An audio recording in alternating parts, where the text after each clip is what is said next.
बिस्मिल्लाहिर्रहमानिर्रहीम, अस्सलाम वालेकुम जी। मैं हूँ मारिया अली और आप देख रहे हैं मेरा यूट्यूब चैनल। ड्रामों पे ड्रामे, इतने तमाशे कि आखिरकार दुआज़ारा को ज़बरदस्ती सामने करना ही पड़ा। दुआज़ारा को सामने करने के बाद अपने कपड़े झाड़ कर निकलने की कोशिश करने वाले मुकम्मल तौर पर बेनकाब हो चुके हैं। कहानियाँ बहुत सुनाई जा रही हैं इस केस में। पिछले 3 महीने से कहानियाँ ही सुन रहे हैं, 3 महीने से ड्रामे ही देख रहे हैं।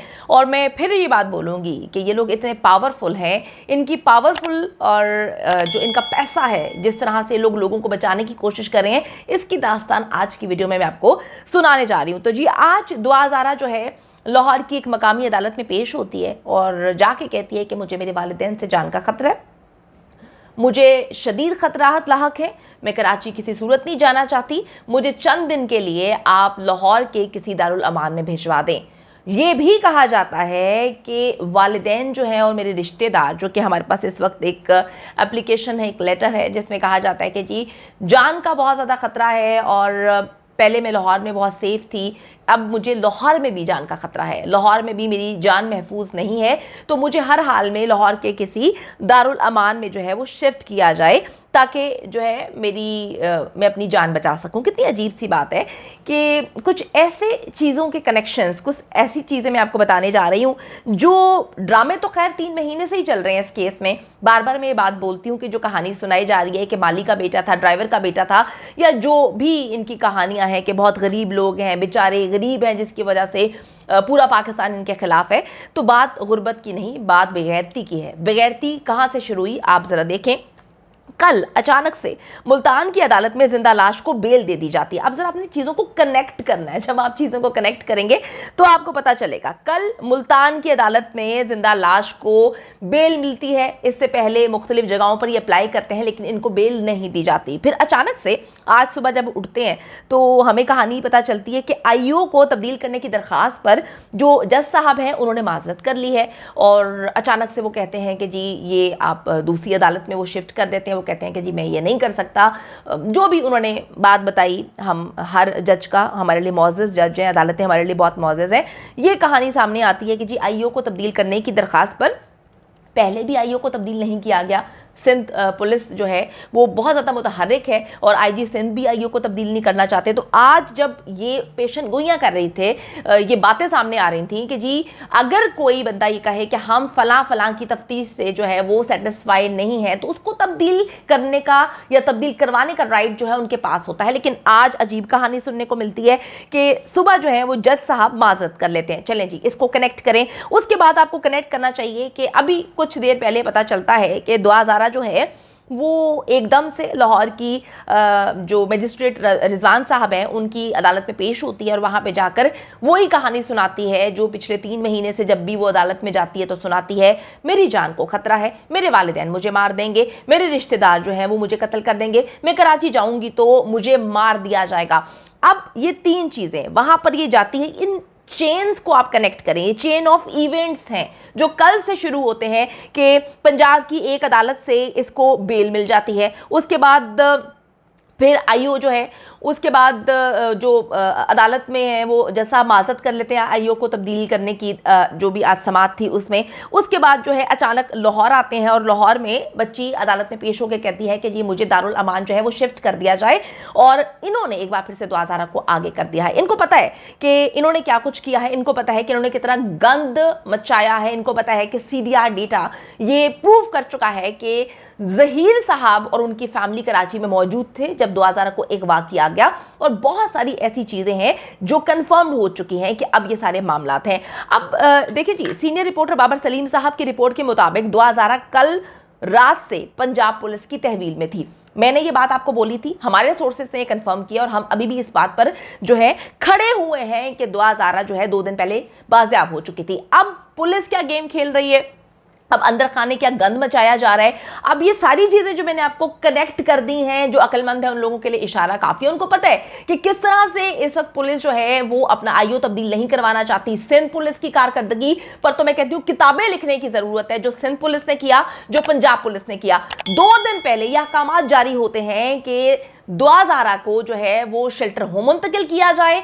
उसके बाद जो है यह काम जारी किए जाते हैं कि जो जिंदा लाश है उसको पंजाब पुलिस तहवील में ले। बड़ी अजीब सी बात है, मैंने कल भी इस पर वीडियो बनाई थी। मेरी समझ से बाला तरेंगे चीजें कि इस शख्स का 14 तारीख को जो है इसकी बेल खत्म होती है, उसकी मुद्दत खत्म होती है। 4 दिन तक ये शख्स बेल नहीं लेता। कराची पुलिस वहां पर पहुंचती है, पंजाब पुलिस ऑलरेडी वहां पर है। 4 दिन तक ये इस बंदे को गिरफ्तार नहीं करते। कल सुबह भी ये जहीर को गिरफ्तार नहीं करते। उसके बाद जब जहीर इनको ओके का साइन देता है कि जी मैंने बेल ले ली है मुल्तान से, उसके बाद जो है वो पुलिस आके कह देती है कि जी वो तो बेल ले चुका है 4 दिन की, हम तो अब कुछ नहीं कर सकते। तो पुलिस का क्या रोल है इस पर तो मुझे आपको डिस्क्राइब करने की ज़रूरत नहीं है। ये सारा मामला क्या है आप लोग बहुत अच्छे से समझ सकते हैं कि कल मुल्तान की अदालत में इसको बेल मिलती है। आज लाहौर की अदालत दुआज़ारा को दारुल अमान भेजने की इजाज़त दे देती है। उसके बाद आईओ की तब्दीली की दरख्वास्त पर जज साहब कहते हैं कि जी माजरत, और उसके बाद जो है दूसरे जज के पास ये केस शिफ्ट हो जाता है। पाकिस्तान की जो इस वक्त सिचुएशन बनी हुई है इस मामले को लेकर मैं आपको पहले ही बता चुकी हूँ कि पंजाब से एक आला तरीन शख्सियत इस केस में इन्वॉल्व है और पहले दिन से इन लोगों को जो है वो सहूलतकारी फराहम की जा रही है पैसों के हवाले से, और ये बच्ची को बेचना चाहते थे। एक बार फिर से इन्होंने दुआज़ारा को आगे कर दिया है। एक बार फिर से इन्होंने दुआज़ारा को आगे करके सारा मुद्दा दुआज़ारा पे डालने की कोशिश की है। इन्होंने एक बार फिर से जान छुड़ाई है। 10 दिन से दुआज़ारा को कोई मसला नहीं हो रहा था, सॉरी 10 दिन से कह रही हूं, 3 महीने से दुआज़ारा को कोई मसला नहीं हो रहा था।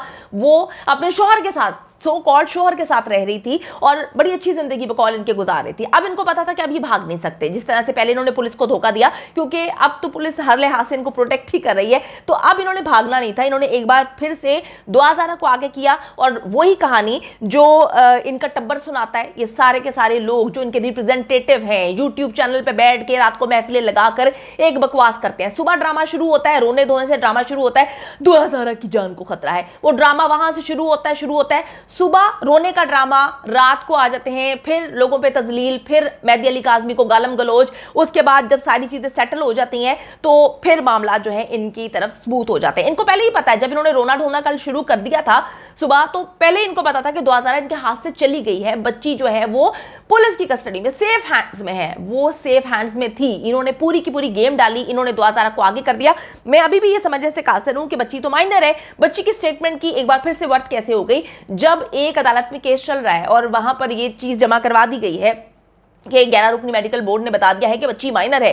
फिर बच्ची लाहौर की एक अदालत में जाती है और जाके कहती है मेरी जान को खतरा है, मुझे मेरे वालिदैन मार देंगे, मैं अपने शौहर के साथ रहना चाहती हूँ। ये सारी की सारी बातें, और वो कहती है कि जी मैं कराची के शेल्टर होम में नहीं जाना चाहती, क्योंकि इस वक्त इन्होंने जो है सिंध गवर्नमेंट को डायरेक्ट टारगेट किया है। इनके रिप्रेजेंटेटिव्स खुलेआम ये बात बोल रहे हैं कि शैला रजा साहिबा जो है वो अगर बच्ची सिंध जाती है वहां पर शेल्टर होम की निगरान या वो उनके अंडर आता है तो शैला रजा साहिबा बहुत बुरा करेंगी। जो औरत पहले दिन से इस केस में खड़ी है, बच्ची को बाजियाब कराने के लिए वालिदैन के शाना बशाना खड़ी है, उस औरत पर एक बार फिर से इन्होंने कीचड़ उछाली है, उसको गंदा करने की कोशिश की है। इन्होंने एक बार फिर से सिंध गवर्नमेंट को गंदा करने की कोशिश की है। इन्होंने कहा है कि जी सिंध नहीं जाना, क्योंकि इनको जो सहूलतकारी फराहम करें वो पंजाब से ही मौजूद है। पंजाब की गवर्नमेंट में कोई ऐसा बंदा है जो इनको सपोर्ट कर रहा है, माली लिहाज से सपोर्ट कर रहा है, जो नहीं चाहता कि इनका उसका गन जो है वो दुनिया के सामने आए कि किस तरह से वो लड़कियां बेचने का कारोबार करते हैं। तो दुआज़ारा को एक बार फिर से इन्होंने गंदा करने की कोशिश कर दी है।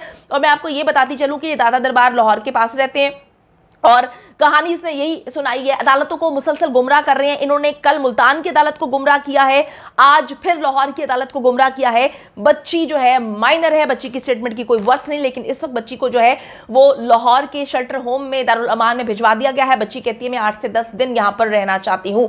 आगे क्या चीजें होती हैं इंशाल्लाह ताला मैं आपको अपडेट करती रहूंगी। मैं फिर अपनी बात पे कायम हूं। बच्ची जो है वो हमारे सोर्सेज से हमें कंफर्म किया है और हमारी फैमिली से भी इनके जो है बातचीत है, सबको ये बात पता थी कि बच्ची सेफ हैंड्स में है। अब ये जो नई गेम खेली है, किसने खेली है मुझे बताने की जरूरत नहीं है।